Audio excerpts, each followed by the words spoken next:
aujourd'hui, nous allons parler des 2 lectures pour vous inspirer et vous faire avancer sur votre chemin. Donc, si vous me connaissez un peu, vous savez que j'adore me former et lire sur divers sujets pour m'enrichir professionnellement et personnellement.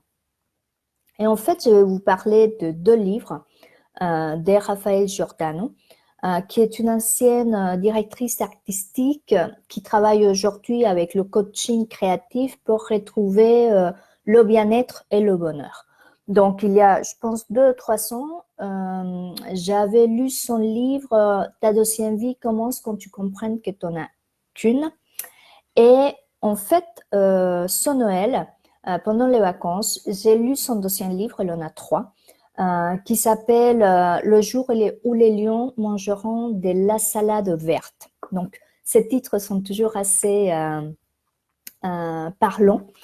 Et c'est grâce à ce deuxième livre, en fait, que je me suis rappelé de la puissance des livres simples et des prises de conscience et l'évolution, en fait, que cela pouvait amener dans le chemin de chaque personne.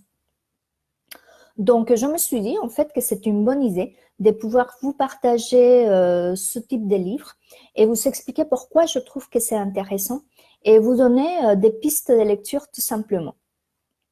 Donc, je pense que un des points importants, c'est que ce sont des livres faciles à lire et avec une trame super bien faite où on est attaché tout de suite à l'histoire.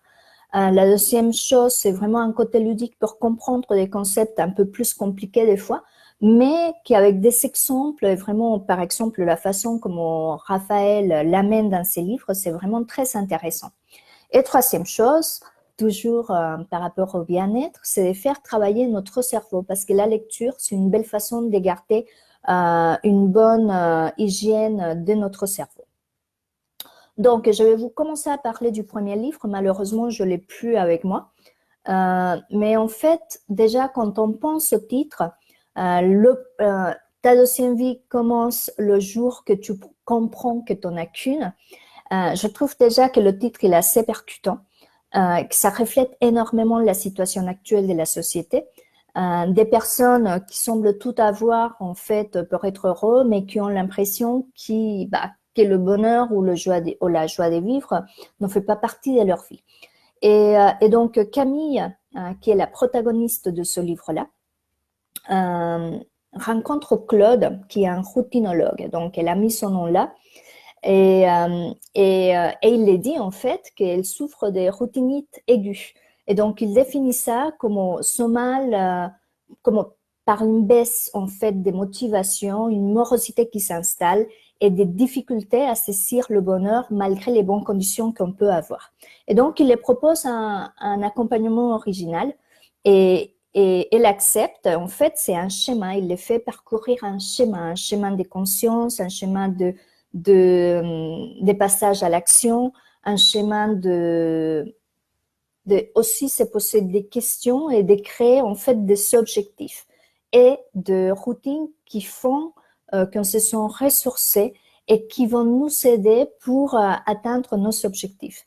Donc, moi, je trouvais que c'était très intéressant parce que ça touche à énormément de sujets, donc les routines, la gratitude, l'établissement des objectifs précis, comme je l'avais parlé, c'est vraiment en lien avec le premier Facebook Live de l'année, au fait d'essayer de faire de toutes ces casseroles émotionnelles pour se rendre compte que finalement, tout vient de l'intérieur. La joie de vivre, le bonheur. Et quand j'ai lu ce livre, j'étais vraiment enchantée.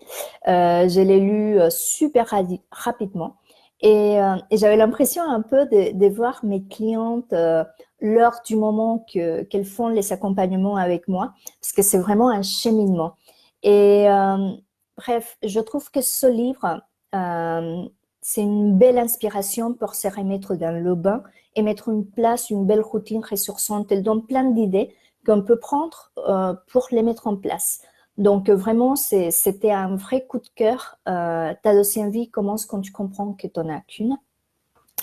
Et j'aimerais vous parler du deuxième livre, que c'est Le jour où les lions mangeront de la salade verte. il est un tout petit peu plus important que le premier, mais ça se lit si facilement que le premier.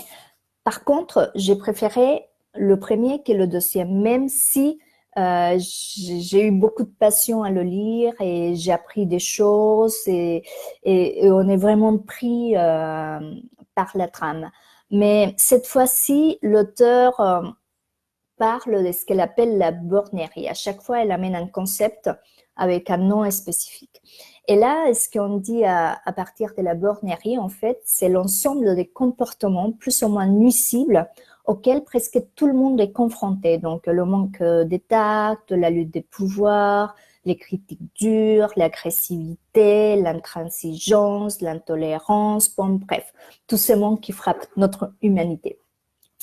Et donc là, c'est pareil, c'est un personnage principal, mais là, le personnage principal, c'est la personne qui crée le programme, en fait.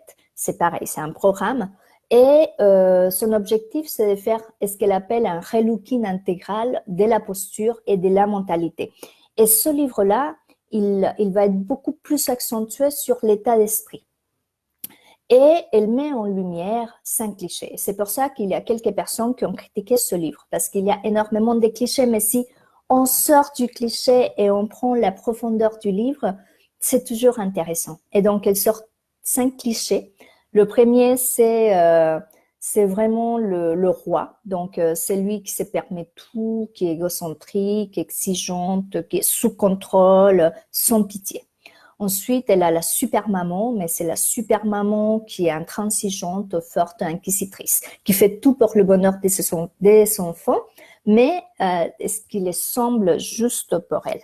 Le troisième, c'est un super manager, mais bien évidemment, ce manager, il est intolérant, dominateur, agressif, autoritaire, avec un manque d'empathie incroyable. Il y a ensuite la communicante, c'est-à-dire cette personne qui prend trop la place, qui est bavarde, mais qui tout tourne autour d'elle. Et le cinquième, c'est un homme divorcé qui a plutôt un profil macho et on manque d'écoute, une tendance à faire passer ses besoins avant que les autres. Donc vraiment, c'est 5 clichés bien ancrés, mais en tout ça, il y a aussi une histoire d'amour. Et ce qui est important, donc si on surpasse un peu les clichés qu'elle amène, elle fait découvrir différentes techniques pour prendre conscience de chaque mode de fonctionnement. Et c'est ça qui est intéressant parce qu'elle nous fait comprendre que derrière toute personne désagréable ou bourrée, comme elle l'appelle, se cache un enfant blessé ou voilà, quelque chose de pas très net qui fait qu'on a pris ce type de système de défense.